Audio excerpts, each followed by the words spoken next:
The 5-year Farm Bill is working its way through Congress. The $1.5 trillion measure covers a sweeping set of agricultural and food policies, covering everything from crop insurance to conservation programs. As Ali Rogan reports, one major sticking point this year is funding for the federal program that helps low-income people buy food. The legislative package known as the Farm Bill is moving slowly through the House, in part because of party line disagreement over the Supplemental Nutrition Assistance Program, or SNAP, formerly known as food stamps. It's a federal program that addresses hunger by helping people with low incomes buy food. But an analysis by the Urban Institute, a left-leaning research organization, found that SNAP benefits in 2023 did not cover the rising cost of groceries in 98% of U.S. counties. Elaine Waxman is a senior fellow at the Urban Institute and is one of the report's authors. Elaine, thank you so much for being here. Tell us a little bit more about SNAP and how levels for it are set. Absolutely. So SNAP is really the first line of defense we have in federal nutrition programs to address food insecurity. And we have a solid evidence base that suggests that it not only improves food outcomes, but it reduces poverty, it provides economic benefits to the economy, and may even reduce healthcare expenditures. So it's really vital. It provides monthly benefits on an electronic card. Those benefits are set according to a market basket of goods that the government refers to as the Thrifty Food Plan. That food plan and the assumptions underneath it had not been updated for decades until 2021. There was some improvement in SNAP benefit adequacy then, but we've lost that ground. And as you said, it does not cover the cost of a moderately priced meal in most U.S. counties. And how great was that disparity? You mentioned that the gap had gotten a lot smaller for a little while, but now it's way back up to a very disproportionate level. How did it get there?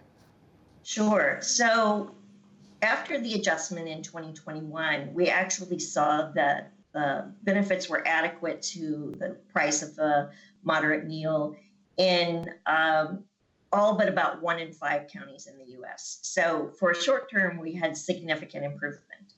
We've had a number of shifts, obviously, in terms of inflation. And even though SNAP is updated for inflation, it hasn't been sufficient because the underlying benefit is really not adequate to purchase a meal that would be meaningful in terms of health and nutrition. So where we're at now, after a couple of cost of living increases, is really just about back to where we started before that original update happened in 2021. And where are the parts of the country where these disparities are the greatest? So some of the counties with the greatest disparities would not be surprising to us, like in New York or on the coasts. But in the top 5 counties with the largest gaps, several of them are actually rural counties. For example, Leelanau County, Michigan, Teton County, Idaho, Nantucket County, Massachusetts.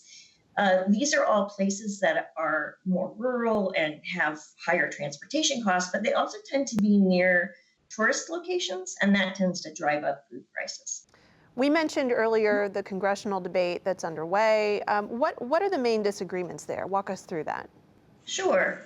So I think the biggest point of debate around SNAP has been on a requirement that was actually put in place in 2018 by Congress in the last Farm Bill. And that requires the SNAP benefit to be updated or reviewed at least every 5 years. But people were not expecting the size of the update in 2021, and that's caused some conflict. And so the current House bill that was passed out of committee this week calls for cost neutrality. That basically means a freeze on SNAP benefits going forward. So they will be updated for inflation, but we won't have the ability to act on any improvements in nutritional guidance, in the ways that people are purchasing and preparing food. And we started with an inadequate base. So as a result, the estimate is really that it reduces SNAP costs over time, and the adequacy problem will only get worse. What does that mean? It's already insufficient in the majority of counties, but that gap will get larger.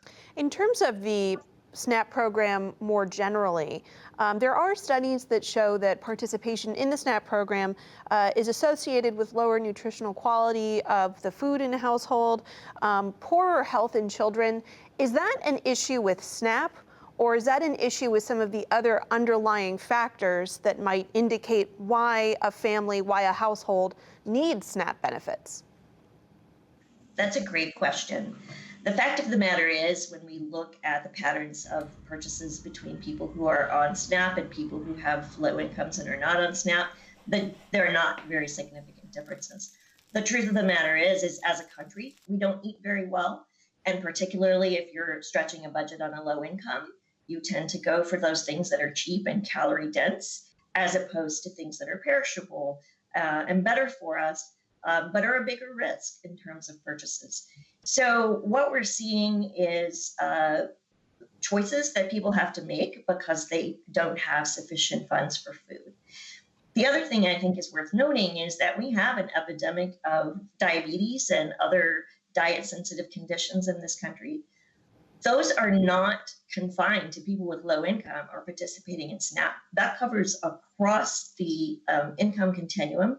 And so that's a larger issue that we need to deal with as a country. Elaine Waxman, Senior Fellow at the Urban Institute, thank you so much for joining us.